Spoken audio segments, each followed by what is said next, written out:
მოგესალმებით სარკოს სამზარეულოდან. დღეს მინდა შემოგთავაზოთ სუპ ხარჩოს რეცეპტი. ხორცი დავდგე მოსახარშად, შემდეგ დავუმატე დაფნის ფოთოლი, მარილი და მომხარშე.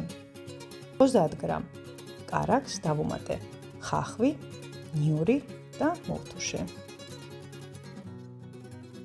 ასევე დავამატე ძირა, უცხო სუნელი, 2 სუფრის კოზი ტომატ პასტა,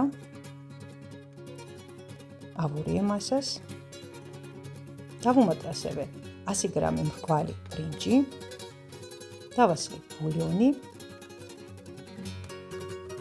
2 სუფრის კოზი ყემალი, დაღერღილი მწარე წიწაკა და ქინძი სურვილისამებრ, რა თქმა უნდა.